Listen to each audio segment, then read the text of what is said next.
Hello friends, எல்லோருக்கும் வணக்கம். Welcome to young investor channel. Actually markets பார்த்துருப்பீங்க. மார்க்கெட் இன்றைக்கி வந்து பார்த்தீங்கன்னா ஒரு நெகட்டிவ் ட்ரெண்டில் தான் இருந்துச்சு.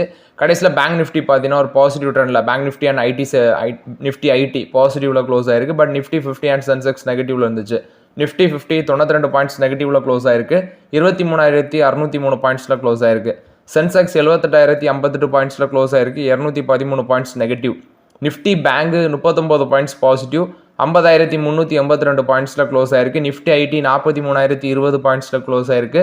132 points positive. IT and bank Nifty வந்து பார்த்தீங்கன்னா பாசிட்டிவில் க்ளோஸ் ஆயிருக்கு.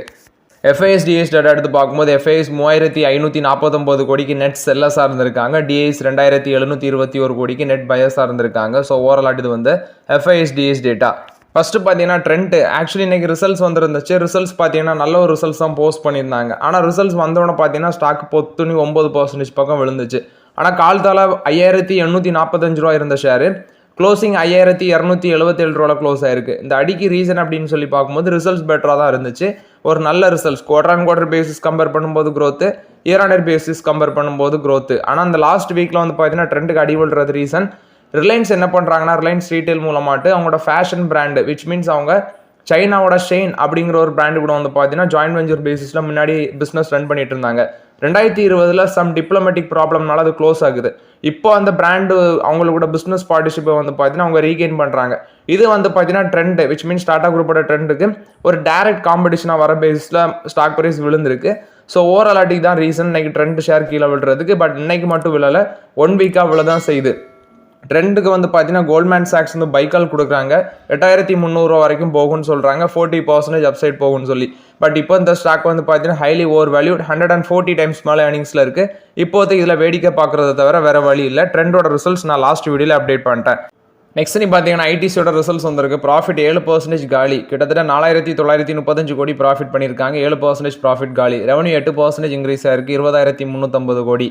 இன்ட்ரீம் டிவிடெண்ட் கொடுக்குறாங்க ₹6.50. ஒரு நல்ல மூவாட்டு நான் பார்க்குறேன்.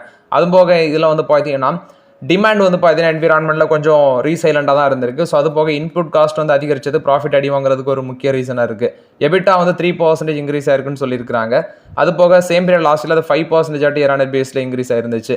ஸோ சிகரெட் பிஸ்னஸில் ரெவன்யூ க்ரோத் 8% இருக்குது அப்படின்னு சொல்லியிருக்காங்க. ஸோ இந்த செக்மெண்ட் எப்போவுமே அவங்களுக்கு ஒரு நல்ல க்ரோத் கொடுக்கும். ஏன்னா பட்ஜெட்டில் வந்து பார்த்தீங்கன்னா உங்களுக்கு டேக்ஸ் ஹைக் வரும்னு எக்ஸ்பெக்ட் பண்ணாங்க நிறைய பேர். பட் அதில் வந்து பார்த்தீங்கன்னா பெருசாக டேக்ஸ் ஹைக் அனௌன்ஸ்மெண்ட் பண்ணலை. ஹோட்டல் பிஸ்னஸோட ரெவன்யூ 922 கோடி, 15% வளர்ச்சி அடைஞ்சிருக்கு. ப்ராஃபிட் பிஃபோர் டேக்ஸ் இந்த செக்மெண்ட்டில் 302 கோடியாக இருக்குது. 43% க்ரோத்தாக இருக்குது ஹோட்டல் பிஸ்னஸ். இதனால தான் ஐடிசி ஹோட்டல்ஸ் அப்படி பத்திரமா வச்சுடுங்கன்னு நான் சொன்னேன். ஸோ ஜனவரி 1 டிமர்ஜர் பண்ணாங்க. எஃப்எம்சிஜி செக்மெண்ட் 4% வளர்ச்சி அடைஞ்சிருக்கு. 5,418 கோடி இதுலேருந்து ரெவன்யூ வந்திருக்கு. Atta, spices, snacks, fruits snacks, dairy, premium, personal wash, home care, agarbatti இது எல்லாமே அவங்களுக்கு ஒரு நல்ல ஸ்ட்ராங் க்ரோத் காமிச்சிருக்கு. நான் சொன்னேன், நிறைய பேர் சொன்னீங்க இது வந்து சிகரெட் கம்பெனி. இந்த செக்மெண்ட்டில் வந்து பார்த்தீங்கன்னா வளர்ந்துட்டே வராங்க எஃப்எம்சிஜி செக்மெண்ட். குறிப்பாட்டு இன்ஃப்ளேஷன் வந்து இவங்களுக்கு பெருசாக அஃபெக்ட் பண்ணது. எடிபிள் ஆயில், வீட்டு, மைதா, பொட்டேட்டோ, கோகோ இது வந்து இந்த குவார்ட்டரில் கொஞ்சம் அவங்களுக்கு தலைவலியாட்டு மாதிரி இருக்குது அப்படின்னு சொல்லியிருக்காங்க. இது வந்து எஃப்எம்சிஜி செக்டரை பொறுத்த வரைக்கும் update. Paper board and packaging இந்த செக்மெண்ட்டில் பார்க்கும்போது சைனீஸ்லேருந்து வந்து பார்த்தீங்கன்னா லோவர் ப்ரைஸில் வந்தது இவங்களுக்கு ஒரு சேலஞ்சாக மாதிரி இருக்குது. இந்தோனேஷியாவில் வந்து பார்த்தீங்கன்னா குளோபல் சப்ளை விச் மீன்ஸ் இந்தோனேஷியாவில் வந்து பார்த்தீங்கன்னா குளோபல் மார்க்கெட்டுக்கு சப்ளையாக போனது இவங்களுக்கு ஒரு பெரிய தலைவலியாக இருந்திருக்கு. ஸோ டிமாண்டும் பார்த்தீங்கன்னா சாஃப்டாக இருந்திருக்கு இந்த செக்மெண்ட்டில். ஸோ இந்த குவார்ட்டரில் அவங்களுக்கு என்ன சொல்லியிருக்காங்கன்னா ரெவன்யூ க்ரோத் 3% தான் வளர்ச்சி அடைஞ்சிருக்கு பேப்பர் அண்ட் பேக்கேஜிங்கில். ஸோ ஓவரால் பார்த்தீங்கன்னா ஒரு நல்ல ரிசல்ட்ஸ் தான் ஐடிசி போஸ்ட் பண்ணியிருக்காங்க நான் நினைக்கிறேன். Agri business segment revenue 10% increase ஆயிருக்கு. Leaf, tobacco and valued added agri export எல்லாம் இதுலேருந்து பண்ணுவாங்க. ஸோ ஓவரால் பார்த்தீங்கன்னா ரிசல்ட்ஸ் வந்து எல்லா செக்மெண்ட் வைஸ் பிரித்து பார்க்கும்போது பெட்டராக இருக்குது. பட் ப்ராஃபிட் வந்து பார்த்தீங்கன்னா அந்த இன்ஃப்ளேஷன் நெக்ஸ்ட் வந்து ஹையர் இன்புட் காஸ்ட்னால அடி வாங்கியிருக்காங்க. இப்போதைக்கு ஐடிசியோட ஸ்டாக் ப்ரைஸ் நான் லாஸ்ட் மார்க்கெட்டில் பார்க்கும்போது 441 ரூபாவில் க்ளோஸ் ஆயிருக்காங்க. மேபி இந்த ப்ராஃபிட் விழுந்ததுனால நாளைக்கு ஒரு அடி விழ சான்ஸ் இருக்குது. பட் விழ ஸ்லோவாகவே யூஸ் பண்ணலாங்கிறது என்னோட ஒப்பீனியன். ஐடிசி ஹோட்டல்ஸில் இப்போதைக்கு வெயிட் பண்ணுங்க. இது ஐடிசியோட ரிசல்ட்ஸ் அப்டேட்டு. பிரிட்டானியாவோட ரிசல்ட்ஸ் வந்திருக்கு. ப்ராஃபிட் ஒரு 5% இன்க்ரீஸ் ஆயிருக்கு. 582 கோடியாக இருக்குன்னு சொல்லியிருக்காங்க. ரெவன்யூ 6% இன்க்ரீஸ் ஆயிருக்கு. 4,463 கோடியாக இருக்குது. எக்ஸ்பென்சஸ் 9% இன்க்ரீஸ் ஆயிருக்கு. 3,875 கோடி. காஸ்ட் ஆஃப் மெட்டீரியல்ஸ் வந்து கன்சியூம் பண்ணது 2,630 கோடி. 24% இன்க்ரீஸ் ஆயிருக்கு அப்படின்னு சொல்கிறாங்க. பட் இப்போதைக்கு பிரிட்டானியா வந்து பார்த்தீங்கன்னா ரிசல்ட்ஸ் கொஞ்சம் பெட்டராக போஸ்ட் பண்ணியிருந்தாலும் அதுவும் பார்த்தீங்கன்னா ப்ரெஷரில் தான் இருக்குது. ஐடிசியை கம்பேர் பண்ணும்போது பிரிட்டானியா கொஞ்சம் ப்ரெஷரில் தான் இருக்குது. பட் ஸ்டாக் ப்ரைஸ் நான் பார்த்த மார்க்கெட்டில் 4930 ரூபா சம்திங்கில் இருந்துச்சு. பட் எனக்கு தெரிஞ்சு பிரிட்டானியா இப்போ வந்து பார்த்தீங்கன்னா கொஞ்சம் ஓவர் வேல்யூடாக இருக்குது. ரைவல்ஸான ஐடிசியை கம்பேர் பண்ணும்போது ஓவர் வேல்யூட், இப்போதைக்கு ஒதுங்கிருங்க. நெக்ஸ்ட் ஹீரோ மோட்டார் காப்போட ரிசல்ட்ஸ் ப்ராஃபிட் 12% இன்க்ரீஸ் ஆயிருக்கு. 1203 கோடி, 100 ரூபா டிவிடெண்ட் கொடுக்குறாங்க. ரெவன்யூ வந்து 10,211 கோடியாக இருக்குது, அதுவும் வளர்ச்சி அடைஞ்சிருக்கு. எபிட்டா 8.4% இன்க்ரீஸ் ஆயிருக்கு, 1476 கோடியாக இருக்குன்னு சொல்லியிருக்காங்க. EBITDA margin 50 basis point improve ஆகி 14.5% இருக்குது அப்படின்னு சொல்கிறாங்க. ஸோ இந்த பட்ஜெட்டில் வந்து பார்த்தீங்கன்னா டேக்ஸ் ரிலீஃப் கொடுத்தாங்க. அது மட்டும் இல்லாமல் பாரத் மொபிலிட்டியில் இவங்க லான்ச் பண்ண சில ப்ராடக்ட்ஸ் வந்து ப்ரீமியம் அண்ட் ஸ்கூட்டர் செக்மெண்ட் வந்து இவங்களுக்கு ஸ்ட்ரென்தன் பண்ணோம் அப்படின்னு சொல்கிறாங்க. 100cc செக்மெண்ட்டில் வந்து பார்த்தீங்கன்னா இந்த ஸ்ப்ளெண்டரு, 125cc கேட்டகரியில் எக்ஸ்ட்ரீமு, 125Rல வந்து சூப்பர் ஸ்ப்ளெண்டர், இந்த செக்மெண்ட்லாம் இவங்களுக்கு ஒரு நல்ல க்ரோத் காமிச்சிருக்கு. ஃபர்ஸ்ட் யூ சேல் சீசன் டிமாண்ட் வந்து நல்லா இருக்குன்னு சொல்கிறாங்க. 14,64,000 மோட்டார் சைக்கிள் வந்து விற்றுருக்காங்க, ஸ்கூட்டர் மோட்டார் சைக்கிள் சேர்த்து. அது சேம் பீரியட் லாஸ்ட் இயரை கம்பேர் பண்ணும்போது பார்த்தீங்கன்னா ஸ்லைட்டாக தான் இம்ப்ரூவ் ஆயிருக்கு, பெருசாக இம்ப்ரூவ் ஆகலை அப்படின்னு சொல்கிறாங்க. ஸோ ஓவரால் ஒரு 5.15 crores வந்து பார்த்தீங்கன்னா solar power wheeling project investment போடுறாங்க குருகிராமில் அப்படின்னு சொல்கிறாங்க. ஸ்டாக் ப்ரைஸ் வந்து 4234 ரூபா சம்திங்கில் க்ளோஸ் ஆச்சு.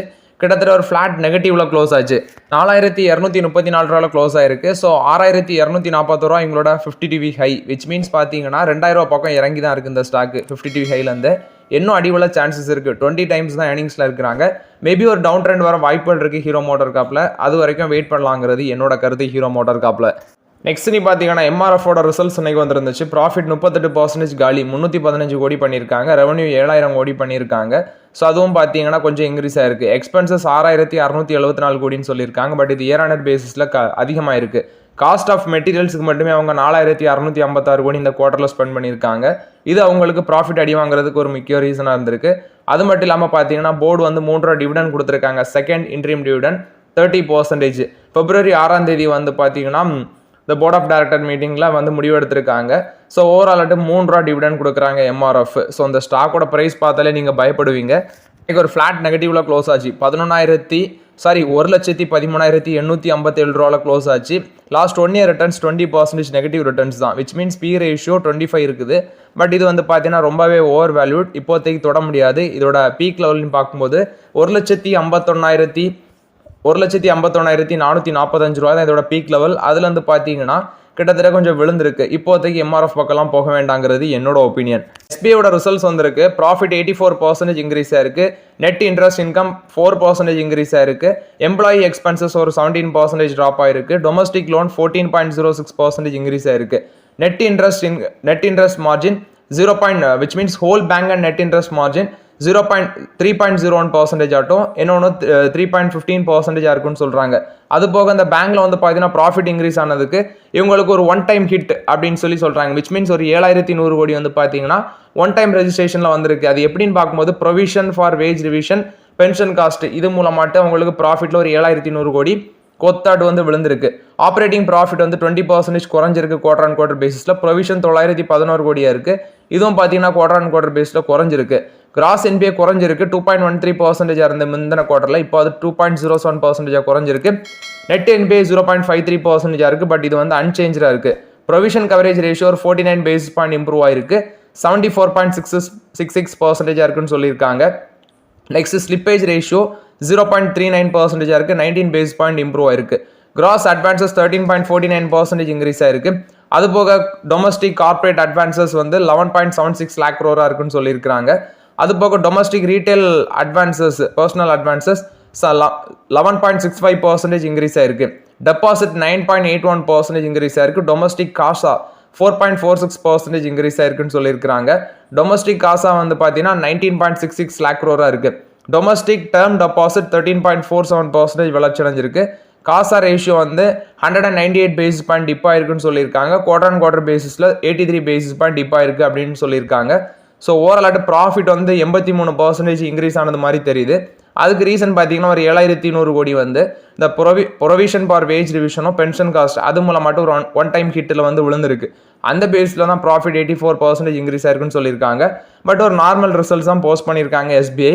SBI வந்து பார்த்தீங்கன்னா அன்றைக்கி ஸ்டாக் ப்ரைஸ் 752 க்ளோஸ் ஆச்சு, 1.5% நெகட்டிவ். இதோட பீக் லெவல்னு பார்க்கும்போது 912. பட் வேல்யூஷன் சீப்பாக இருந்தாலும் நான் PSU பேங்க் பக்கம் போக மாட்டேன். உங்களோட ஒப்பீனியன், உங்களோட ஓன் ஒப்பீனியன். ஓவரால் இது வந்து SBI போஸ்ட் பண்ண ரிசல்ட்ஸ் அப்டேட். நெக்ஸ்ட் பார்த்தீங்கன்னா பாரதி ஏர்டெலோட ரிசல்ட்ஸ் வந்திருக்கு. ப்ராஃபிட் 505% இன்க்ரீஸ் ஆயிருக்குன்னு சொல்லியிருக்காங்க. 14,781 கோடியாக இருக்குது. அது போக சீக்வென்ஷியல் பேசிஸில் ப்ராஃபிட் 311% இன்க்ரீஸ் ஆயிருக்கு. நெக்ஸ்ட் இது வந்து பார்த்தீங்கன்னா ஆஃப்ரிக்காவில் வந்து அவங்களோட இந்தியன் பிஸ்னஸ் ஒரு ஸ்ட்ராங் பெர்ஃபார்மன்ஸு.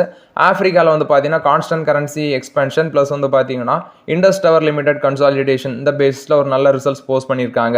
இதோட டோட்டல் இன்கம் 19% இன்க்ரீஸ் ஆயிருக்கு. 45,999 கோடியாக இருக்குது. ஆவரேஜ் ரெவன்யூ பர் யூசர் பார்க்கும்போது 245 ரூபா. இது சேம் பீரியட் லாஸ்ட் இயரில் 208 ரூபாவாக இருந்தது அப்படின்னு சொல்கிறாங்க. மொபைல் டேட்டா கன்சம்ஷன் 23.2% இன்க்ரீஸ் ஆயிருக்கு. கன்சம்ஷன் பெர் கஸ்டமர் 24.5 GB அந்த ரேஞ்சில் ஆவரேஜ் மந்த்லி கன்சம்ஷன் வந்து இன்க்ரீஸ் ஆயிருக்குன்னு சொல்லியிருக்காங்க. ஹோம்ஸ் பிஸ்னஸ் அதுவும் பார்த்தீங்கன்னா கஸ்டமர் அடிஷன் 6,74,000 நியூ சப்ஸ்கிரைபர் வந்து இந்த Q3ல வந்திருக்காங்கன்னு சொல்லியிருக்காங்க. இந்தியன் பிஸ்னஸோட ரெவன்யூ 24.6% இன்க்ரீஸ் ஆயிருக்கு. அதே குவார்டர் அண்ட் குவார்டர் பேஸில் 9.8% வந்து இன்க்ரீஸ் ஆயிருக்கு அப்படின்னு சொல்லியிருக்காங்க. மொபைல் செக்மெண்ட் நல்ல ஒரு ப்ராஃபிட் க்ரோத் காமிச்சிருக்கு. குறிப்பாக டேரிஃபை முக்கிய ரீசனாக இருக்குது. ஹோம் பிஸ்னஸ் வந்து பார்த்தீங்கன்னா ஒரு நல்ல ஸ்ட்ராங் மொமெண்டமில் இருக்குது. இண்டஸ் டவர் கன்சாலிடேஷன் பேசிஸில் மொபைல் சர்வீஸ் ரெவன்யூ வந்து இந்தியாவில் 21.4% இன்க்ரீஸ் ஆயிருக்கு அப்படின்னு சொல்லியிருக்காங்க. ஸ்மார்ட் ஃபோன் கஸ்டமர் அடிஷனும் இவங்களுக்கு இன்க்ரீஸ் ஆயிருக்கு. ஓவரால் ஒரு ஸ்ட்ராங் ரெவன்யூ மிக்ஸில் வந்து நல்லா பண்ணியிருக்காங்க. ஏர்டெல் பிஸ்னஸோட ரெவன்யூ 8.7% இன்க்ரீஸ் ஆயிருக்கு அப்படின்னு சொல்லியிருக்காங்க. ஸோ நெட் கஸ்டமர் அடிஷன் நான் சொன்ன மாதிரி 6,74,000 இருக்குது. டிஜிட்டல் டிவி ரெவன்யூ வந்து 2.9% டிக்ளைன் ஆயிருக்கு. பேசி இன்ஃப்ராஸ்ட்ரக்சர் சர்வீஸ் செக்மெண்ட் வந்து உங்களுக்கு இந்தியன் ரெவன்யூக்கு 5.7% கான்ட்ரிபியூட் பண்ணுது அப்படின்னு சொல்கிறாங்க. ஸோ ஓவரால் இதில் எல்லாமே ஓகே, ரிசல்ட்ஸ் பெட்டராக பண்ணியிருக்காங்க. ஏர்டெலோட ஸ்டாக் ப்ரைஸ் 1,219 ரூபா இருக்குது. இன்றைக்கி 2% கீழே விழுந்திருந்தாங்க. 42% வந்து பார்த்தீங்கன்னா லாஸ்ட் 1 இயர் ரிட்டர்ன்ஸ் கொடுத்துருக்காங்க. ஒரு பாசிட்டிவ் ரிட்டர்ன்ஸ் தான். அது போக இந்த ஸ்டாக்கோட வேல்யூஷன் பார்க்கும்போது 66 டைம்ஸ் வந்து P ரேஷியோ இருக்குது. இப்போதைக்கு தொட முடியாது. என்ன கேட்டால் இதே ரிசல்ட்ஸ் வந்து பார்த்தீங்கன்னா கண்டினியூஸாக போஸ்ட் பண்ணுவாங்களாங்கிறது $1 மில்லியன் கொஸ்டின். ஏன்னா நான் நேற்றே சொன்னேன், இப்போ இருக்கிற minister which means telecom department minister well talent, அவர் BSNL வந்து மோஸ்ட்லி ப்ராஃபிட்டபிளாக மாற்ற பார்ப்பார். அது இவங்களுக்கு ஒரு காம்படிஷனாக மாறும். அது போக வந்து பார்த்தீங்கன்னா எலன் மஸ்கோட ஸ்டார்லிங்கும் உள்ள வரும் அப்படிங்கிற ஒரு பேச்சு இருக்குது. அவங்க எல்லாமே ஸ்ட்ரென்தன் ஆனாங்கன்னா ஜியோக்கும் ஏர்டெலுக்கும் மேபி வந்து பார்த்தீங்கன்னா ஒரு அடி விழும். ஸோ அதனால வந்து பார்த்தீங்கன்னா இப்போதைக்கு இதெல்லாம் அவாய்ட் பண்ணுறது தான் பெட்டர். நெக்ஸ்ட் பார்த்தீங்கன்னா மதர்சன் சுமி வயரிங்கோட ரிசல்ட்ஸ் வந்திருக்கு. ப்ராஃபிட் 16% காலியாக இருக்குன்னு சொல்லியிருக்காங்க. 140 கோடி ப்ராஃபிட் பண்ணியிருக்காங்க. ரெவன்யூ 2,300 கோடி, 9% இன்க்ரீஸ் ஆயிருக்கு. ஸோ இதில் ப்ராஃபிட் அடி வாங்குறதுக்கு ரீசன் அப்படின்னு சொல்லி பார்க்கும்போது இவங்களோட ஸ்டார்ட் அப்பில் வந்து பார்த்தீங்கன்னா ஒன்று லாஸ் ஆயிருக்கு அப்படின்னு சொல்கிறாங்க. அது மட்டும் இல்லாமல் இவங்க வந்து 3 கிரீன்ஃபீல்ட் பிளானுக்கு வந்து சப்போர்ட் பண்ணுறாங்க. Which means Maruti Suzuki, Mahindra, Tata motors இவங்களுக்கு வந்து நியூ EV ப்ளஸ் வந்து ICE ப்ரோக்ராமுக்கு வந்து இவங்க சப்போர்ட் பண்ணுறாங்க. நான் தான் சொல்லியிருந்தேன் எலக்ட்ரிக் வெஹிக்கிள் செக்மெண்ட்டில் வந்து பார்த்தீங்கன்னா இப்போ வளர்ச்சி அடைஞ்சிட்டு வரதுனால காருக்கெல்லாமே இந்த அதிக அளவில் வந்து பார்த்தீங்கன்னா ஒயர் அதெல்லாமே தேவைப்படும். ஸோ அதை வந்து இவங்க பெருசாக சப்ளை பண்ணுவாங்க. ஒரு பாசிட்டிவ் அப்டேட்டாக இருக்குது. பட் ஸ்டார்ட் அப் காஸ்ட்டில் வந்து பார்த்தீங்கன்னா உங்களுக்கு எக்ஸ்பென்சஸ் அதிகமானதுனால ப்ராஃபிட் அடி வாங்கியிருக்குன்னு சொல்லியிருக்காங்க. ஒரு ஸ்ட்ராங் ஃபினான்ஷியல் பொசிஷன் இருக்குது இந்த கம்பெனியில், டெட் ஃப்ரீ கம்பெனி. பட் நான் வந்து ரிஸ்க் எடுத்து கன்சிடர் பண்ணேன். எபிட்டா வந்து 237 கோடியாக இருக்குது. பட் அதுவும் குறைஞ்சிருக்கு. எபிட்டா மார்ஜினும் 10.30% இருக்குது. அதுவும் குறைஞ்சிருக்கு அப்படின்னு சொல்லியிருக்காங்க. ஸோ ஓவரால் நான் சொன்னேன் ஒயர் ஹார்ஸ்னஸ் ஆட்டோமொபைல்ஸ்க்கு வந்து சப்ளை பண்ணுறாங்க. ஃபுல் சிஸ்டம் சொல்யூஷன் ப்ரொவைட் பண்ணுறாங்க. Original equipment manufacture company. இதில் என்ன ஒன்றுனா பார்த்தீங்கன்னா இந்த டைமில் நான் சொன்ன மாதிரி ஸ்டார்ட் அப்பில் அவங்களுக்கு எக்ஸ்பென்சஸ் அதிகனால அடி வாங்கியிருக்கு. எல்லாம் ஓகே. இந்த ஸ்டாக் ப்ரைஸ் வந்து லாஸ்ட் மார்க்கெட்டில் 53 ரூபா சம்திங்கில் இருந்துச்சுன்னு நினைக்கிறேன். 56.07 ருபீஸில் இருக்குது. இதோட வேல்யூஷன் பார்த்தீங்கன்னா கிட்டத்தட்ட 37 டைம்ஸ் P ரேஷியோ இருக்குது. 22% நெகட்டிவ் ரிட்டர்ன்ஸ் கொடுத்துருக்காங்க. இப்போதைக்கு வெயிட் பண்ணலாங்கிறது என்னோட கருத்து. பட் நான் ரிஸ்க் எடுத்து பார்த்தீங்கன்னா கொஞ்சம் அதிகமான ப்ரைஸில் தான் கன்சிடர் பண்ணேன். இப்போ அது கொஞ்சம் அடி வாங்கியிருக்குது. ஸோ இறங்கும் போது கன்சிடர் பண்ணலாம். பட் இது லாங் டேர்முக்கு ஒரு ஒர்த்தான ஸ்டாக் தான் இருக்கும் மதர்சன் சுமி ஒயரிங்கு. நான் வந்து இப்போ கொஞ்சம் வேல்யூஷன் அதிகமாக இருக்கும்போது ரிஸ்க் எடுத்து கன்சிடர் பண்ணியிருக்கிறேன். பட் உங்களோட ஓன் ஒப்பீனியன், இது வந்து லாங் டேர்முக்கு ஒரு ஒர்த்தான ஸ்டாக்காக இருக்கிற பேசிஸில் நான் கன்சிடர் பண்ணியிருக்கிறேன். REC லிமிட்டோட ரிசல்ட்ஸ் வந்துருக்குது. ஸோ ரிசல்ட்ஸ் பார்க்கும்போது அவங்களோட ப்ராஃபிட் பார்த்தீங்கன்னா 23.2% இன்க்ரீஸ் ஆயிருக்கு. 4,029 கோடி. நெட் இன்ட்ரெஸ்ட் இன்கம் 17% இன்க்ரீஸ் ஆயிருக்கு. கன்சாலிடேட்டட் டோட்டல் இன்கம் 4,930 கோடி அப்படின்னு சொல்லியிருக்காங்க. ஸோ நெட் இன்ட்ரெஸ்ட் இன்கம் வந்து பார்த்தீங்கன்னா எக்ஸ்பெக்டேஷனோட குறவாக தான் வந்திருக்கு. ஸ்டாக் வந்து மறுபடியும் டிவிடெண்ட் கொடுக்குறாங்க. 4 ரூபா 30 காசு டிவிடெண்ட் கொடுக்குறாங்க. அதுக்கான ரெக்கார்டட் February 14 ஃபிக்ஸ் பண்ணியிருக்காங்க. ரிசல்ட்ஸ் பார்த்தீங்கன்னா கொஞ்சம் பெட்டராக தான் பண்ணியிருக்காங்க. லோன் க்ரோத் வந்து ஒரு 13.5% வளர்ச்சி அடைஞ்சிருக்குன்னு சொல்லியிருக்காங்க. அது மட்டும் இல்லாமல் அவங்களோட கைடன்ஸ் பார்த்தீங்கன்னா மேனேஜ்மெண்ட் கைடன்ஸு 15% to 17% இந்த ஃபுல் இயர் இருக்கும் அப்படின்னு சொல்கிறாங்க. லோன் growth வந்து 13.5% தான் இன்க்ரீஸ் ஆயிருக்கு. பட் மேபி வந்து பார்த்தீங்கன்னா இந்த ரிசல்ட்ஸுக்கு வந்து இந்த ரிசல்ட்ஸை வந்து அக்செப்ட் பண்ணாமல் ஸ்டாக் ப்ரைஸ் கீழே விடலாம். லாஸ்ட் மார்க்கெட்டில் 425 சம்திங்கில் க்ளோஸ் ஆனாங்க. 2% நெகட்டிவ்ல தான் இருந்துச்சு. இது நான் கன்சிடர் பண்ணி 654 ரூபா அதோட ரெக்கார்ட் ஹை வரைக்கும் போனாங்க. நான் கன்சிடர் பண்ணதுக்கப்புறம் தான் 440 ரூபாய்க்கு வாங்கினப்புறம் தான் அந்த லெவலுக்கு போச்சு. அதுக்கப்புறம் நான் இதில் வந்து ப்ராஃபிட் புக் பண்ணல, அப்படியே விட்டுட்டேன். இது PFC லிமிடெட் எல்லாமே. பட் ஒரு லாங் டேர்முக்கு ஒர்த்தான ஸ்டாக் தான். ஸோ இப்போ டிவிடெண்ட் கொடுக்குறாங்க 4.30 காசு. February 14 record date. இது REC லிமிடெட் போஸ்ட் பண்ண ரிசல்ட்ஸ் அப்டேட். லென்ஸ்கார்ட் பார்த்தீங்கன்னா IPO வர போகிறாங்கன்னு சொல்லியிருக்காங்க இந்த மந்தில், விச் மீன்ஸ் இந்த மந்த்லேயே வருவாங்கன்னு சொல்கிறாங்க. $1 பில்லியன் மேலே வந்து பார்த்தீங்கன்னா அந்த IPOவில் ரைஸ் பண்ணுறாங்க. அதுக்கு வேண்டி ஒரு 5 பேங்க்ட்ட வந்து அவங்க பேச்சுவார்த்தையில் இருக்கிறாங்க. SoftBank, Temasek, Abu Dhabi investment authority, இது மாதிரி ஒரு 5 இன்வெஸ்ட்மெண்ட் பேங்க்ட்ட பேச்சுவார்த்தையில் இருக்கிறாங்க அப்படின்னு சொல்லி அப்டேட் கொடுத்துருக்காங்க. இதில் capital Citi, Axis Capital, Citi, Morgan Stanley, Avendus Capital, Kotak Mahindra Capital, இந்த மாதிரிப்பட்ட இதெல்லாம் இருக்குது. ஸோ மேபி Februaryல பார்த்தீங்கன்னா IPO வருவாங்க அப்படின்னு சொல்லியிருக்காங்க. இது வந்து லென்ஸ்கார்ட்டை பொறுத்த வரைக்கும் update. So okay friends, actually இந்த வீடியோவில் சில இம்பார்ட்டன்ட் அப்டேட்ஸ் எல்லாமே டிஸ்கஸ் பண்ணோம். இந்த வீடியோ உங்களுக்கு பயனுள்ளதாக இருந்துச்சுன்னா லைக் பண்ணுங்கள், சப்ஸ்கிரைப் பண்ணுங்கள், கமெண்ட் பண்ணுங்கள். Okay friends, thank you.